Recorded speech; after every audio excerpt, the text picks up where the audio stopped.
दूसरे दिन ही एसीबी का भ्रष्ट अधिकारियों और कर्मचारियों के खिलाफ हल्ला बोल जारी है। कल ही एसीबी जोधपुर की टीम ने बालोतरा थाने में कार्रवाई की थी। आज बाड़मेर एसीबी की टीम ने एक पटवारी को 5,000 रुपये की रिश्वत लेते हुए रंगे हाथों गिरफ्तार किया है।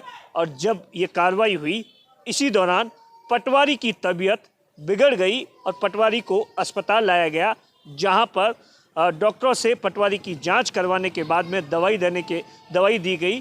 और जिस तरीके की जानकारी इस पूरे मामले को लेकर निकल कर आ रही है कि ऐसा बताया जा रहा है जो फोगेरा के पटवारी है, सुमेर नाम बताया जा रहा है, 5,000 रुपये की रिश्वत मांगी थी और उसी को लेकर इंदिरा कॉलोनी में जो उनका एक आवास है, घर है, वहीं पर एसीबी की टीम ने कार्रवाई की है। सबसे पहले हम आपको सुनाते हैं कि क्या कुछ इस पूरी कार्रवाई के बारे में एसीबी ने अपना बयान जारी किया है। कल दिनांक 30/3 को परिवादी है, ये फगेरा गांव है जो गढ़ा रोड तहसील में आता है। इसने एक प्रार्थना पत्र पेश करके बताया कि साहब, मैंने पुराना मेरा खेत था जिसका विभाजन हुआ, उससे पुराना नक्शा लेने के लिए मैं इनको एप्लीकेशन दी, तो इन्होंने 16 तारीख को मेरे को नक्शा पकड़ा दिया और उस पर सील नहीं लगाई। मैंने कहा सील तो वो घर पे है, मेरे वहाँ जाना। तो ये 25 तारीख को उनके वहाँ गया तो उनको सील लगा के 1,500 रुपये ले लिए थे। इन्होंने कहा मेरे को नकलें चाहिए साहब। तो कि नकलों के आपके कितनी नकलें चाहिए? कि 3 नकलें चाहिए, मेरे भाई और मेरी माँ की, और एक इसका नक्शा और चाहिए। तो कि 5,000 रुपये लगेंगे। प्रार्थना पत्र पे रिश्वत का मामला पाए जाने पर सत्यापन करवाया गया, तो सत्यापन में पुष्टि हुई और साथ ही इसके कोई पहले खेत का बंटवारा हुआ था, उसमें भी 10,000 रुपये से लेने की उसने स्वीकार किया। कहाँ 7,000 एक बार लिए थे, 3,000 एक बार लिए थे, और सामने वाली पार्टी से भी दिए, वो भी इसमें इसका जिक्र आया। आज कल ये अपने वो नक्शा और ट्रेस और जमाबंदी की 2 फोटो प्रतियाँ दे के आया था। आज उसको उन्होंने प्रमाणित करके और इसको सुपुर्द की और 5,000 रुपये लेके और अपने हाथ में लेके और पाटे पे रख दिए।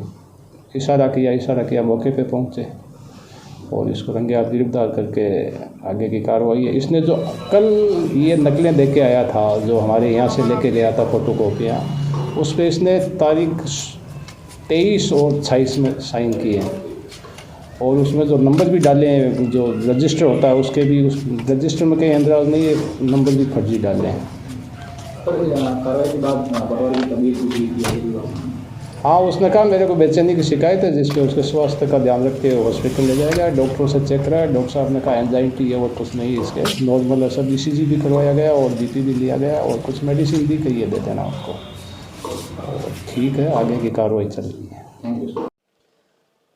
इस पूरे मामले में ये बताया जा रहा है कि पटवारी के पास में अतिरिक्त चार्ज था फोगेरे का, और उसके बाद में जब जो परिवादी का नाम गुप्त रखा गया है, परिवादी की ओर से पहले भी कुछ नकल और बाकी जो कि पटवारी से मांगी गई थी, उस वक्त उसने हस्ताक्षर नहीं किए थे और कहा था कि घर पर आने के बाद में 1,500 रुपये लिए थे, जिसके बाद में परिवादी की ओर से इस मामले में कुछ और डॉक्यूमेंट्स के लिए भी पटवारी को कहा गया, जिसके बाद में 5,000 रुपये का पटवारी ने रिश्वत की मांग की। और इसी बात को लेकर जो परिवादी था, बाड़मेर एसीबी में कंप्लेन की। कल इस जो परिवादी थी उसकी शिकायत को वेरीफाई किया गया और आज एसीबी की ओर से कार्रवाई की गई है। एसीबी की ओर से जब कार्रवाई की गई, इसी दौरान पटवारी की तबीयत बिगड़ गई, जिसके बाद में जो एसीबी की जो टीम थी पटवारी को मेडिकल कॉलेज के राजकीय अस्पताल में लाई, जहां पर ECG सहित बाकी सभी जांचें करवाई गई और जिसके बाद में प्राथमिक उपचार के बाद में एसीबी की टीम अपने ऑफिस ले गई है और बाकी जो पटवारी के जो ठिकाने हैं वहां पर भी छानबीन कर रही है कि आखिर किस तरीके से इस पटवारी का भ्रष्टाचार को लेकर रिकॉर्ड है, क्या पहले किन परिवादियों से भी पैसे लिए, क्योंकि जिस परिवादी से इसने इस बार डिमांड्स की थी, इससे पहले भी कई बार इस परिवादी से पैसे ले चुका है। अब एसीबी की टीम जो पटवारी है उससे पूछताछ कर रही है। कैमरे के पीछे अशोक है, मैं आपका साथी दिनेश बोहरा।